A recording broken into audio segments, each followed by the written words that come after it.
Hey, what's up everybody, this is Muth24, and today I'm doing a quick review of the Evangelion Portrait Series figures that I picked up at Youmacon. I showed them off briefly in my little haul video, and this is just kind of a look at the figures themselves. Here's the packaging. The figures that I got are actually from Series 7 and 8.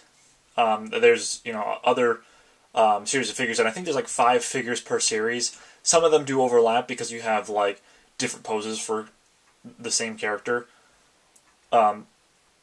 And I think all of these figures are their rebuild film versions. I don't think there's any of them that are from the original series, at least for the Portrait Series of figures. I know you can get other figures in different lines where they do have the film versions, but the plug suits here are going to be the designs that they have for the movies, as far as I know. So with the front of the boxes here, you have a few characters on there, the number for which series you have. Then along the sides, you'll have another figure. There's like the pricing and the Japanese text explaining Portrait Series. And then on the back you see all the figures that you can get in that line. Now, because I bought these from a merchant at the vendors area, they already had them like picked out. The boxes were open and they knew which figure was inside of them. The figures weren't put together yet, they were still in the plastic. But you do get a little card with each of them just showing you how to put together. Because they do come in pieces. There's not that much work to put them together, but with Shinji here, you have to put the little prop stand piece behind him, and then put the base together, and then stick him on that. And then each of them comes with a little gum piece here. I don't really dare try it, just because I don't know how long it's been in there. It comes with a little, it's just a little piece of gum that comes with a portrait figure, so I can't imagine it's really that tasty, but they're in there if you're so inclined. For the Series 8 box, here we have Kaji on the side, and this side we have another figure of Rei, and then the back, there's all the figures in that line.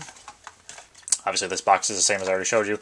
So here's the 3 figures that I got. I just got the 3 lead pilots. There were a couple other ones that I thought about getting, like maybe Kaoru and his plug suit.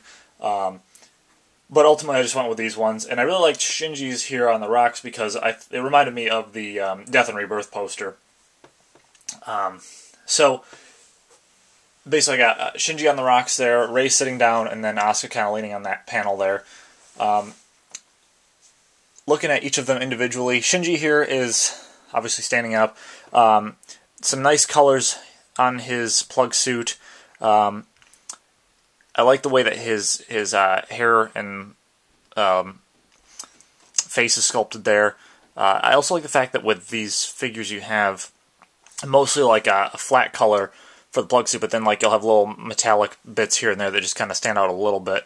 It's kind of a nice little feature. I don't really feel like this stand on the back is all that necessary because he stands up pretty good by himself, but at the same time, you put it behind the leg, you can't really see it that much. So I think he's about like, I didn't measure him exactly, but he seems to be about like 5 or 6 inches, just Shinji the figure itself standing up, not including the base there. So it's a decent size.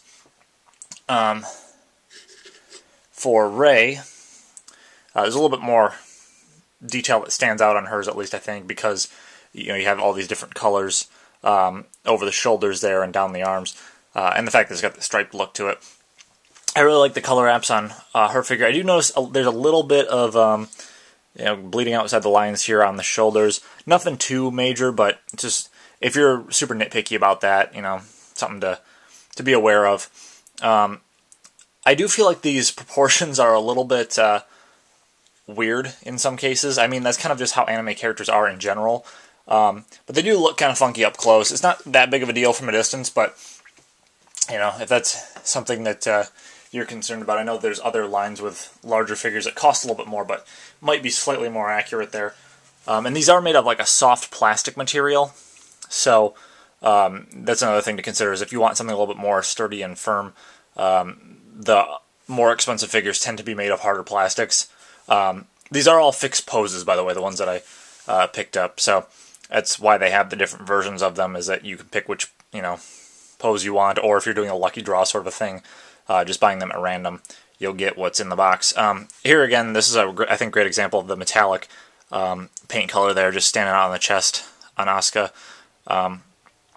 Again, kind of weird proportions. I think her legs are really ridiculously long, but I like the way that these figures look, and They're not too terribly expensive. I mean, they're going to be cheaper if you get them in Japan, because I think that they're only like a couple hundred yen.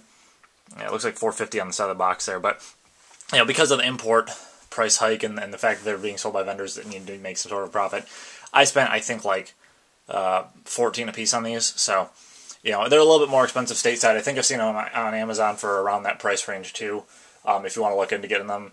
But I think they're nice. I just kind of wanted to get the lead trio here.